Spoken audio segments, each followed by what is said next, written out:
So this morning, a reality show where a couple of felons convicted of tens of millions of dollars in fraud gets a pardon from the president, with the twist that their daughter is a big political supporter. No, this isn't a story pitch for Bravo or TLC, though it might make for a heck of a show. This is actual reality. The White House announced the president will free reality TV couple Todd and Julie Chrisley from prison. They're known for two things: their show, Chrisley Knows Best, and their 2022 convictions for conspiracy to defraud banks out of more than $30 million. The president's decision, perhaps not coincidentally, comes after the Chrisleys' daughter, Savannah, spoke at the Republican National Convention last year. She reacted to the news on social media. It's a terrible thing, but it's a great thing because your parents are going to be free and clean, and I hope we can do it by tomorrow. I don't know. The president called me personally as I was walking into Sam's Club and notified me that he was signing pardon paperwork for both of my parents.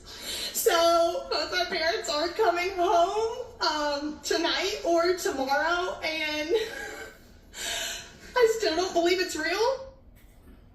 And this comes after the president announced on Monday that he's pardoning a former Virginia sheriff who was sentenced to 10 years in federal prison as part of the $75,000 bribes for badges scheme.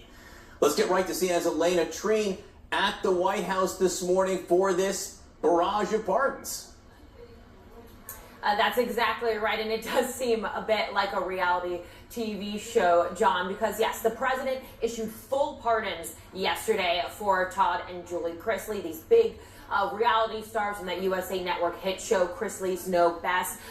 But remember that they were originally sentenced to federal prison back in 2022 for a conspiracy to commit bank fraud, roughly $30 million is what they were trying to defund banks of. And they also, in addition to these bank fraud conditions, they were also found guilty of several tax crimes, including attempting to defraud the IRS. Now, it's clear that these pardons, as well as the one that you mentioned on Monday that he issued for that Virginia sheriff, Scott Jenkins, they come as the president has continued to argue and kind of air his political grievances, saying that he believes that a lot of these different convictions were a sign of weaponization. And now when the president called up Savannah Chrisley, the couple's daughter, he told her essentially that he believed that their sentences were pretty harsh. He was standing beside Alice Johnson, someone that he had pardoned back during his first term. I want you to take a listen to exactly what he told their daughter.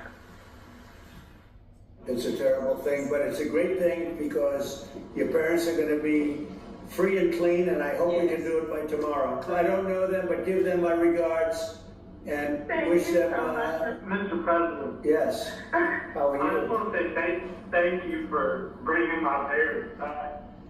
Yeah, well, they were given a pretty harsh treatment based on what I'm hearing.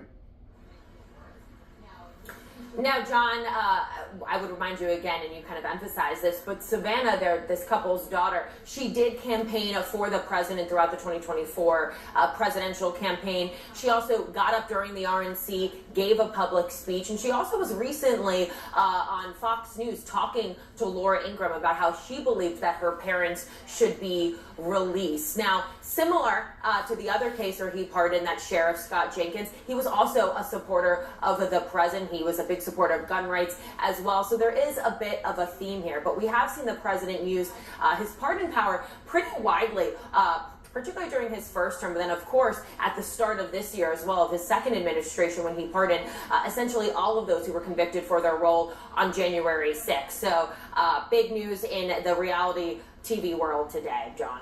Yeah, reality TV world, a bit of a theme, as you say. Elena Treen at the White House. Thank you. Sarah. All right, the Chrisley's daughter, as you heard, talking about the moment the president told her that her parents would be granted full pardons.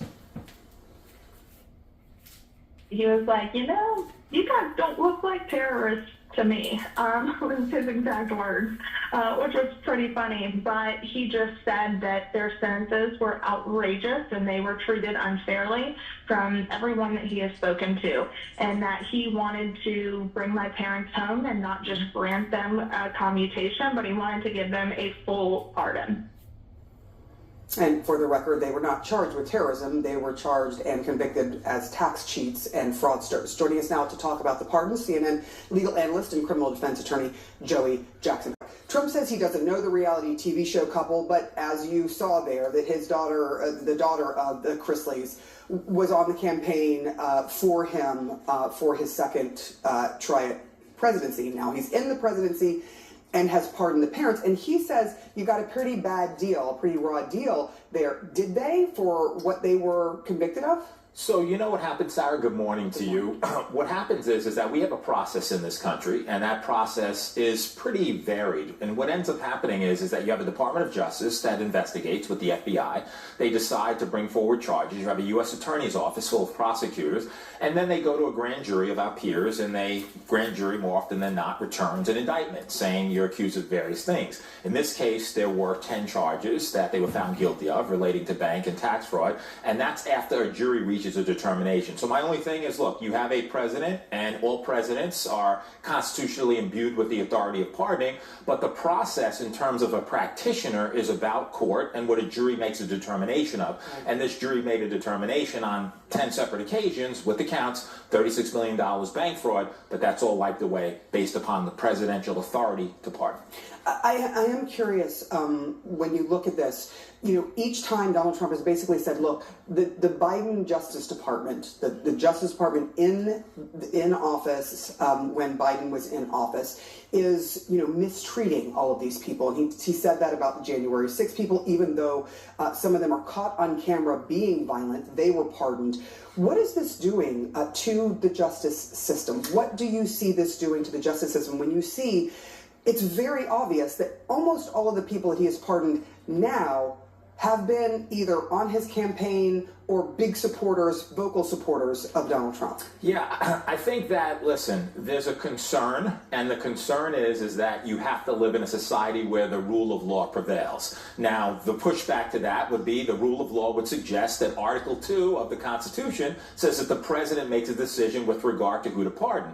But I think people look at a justice system and they look at it and they say, well, is it justice for all? Is it justice for us, or is it, justice in whatever people have power and authority, etc.?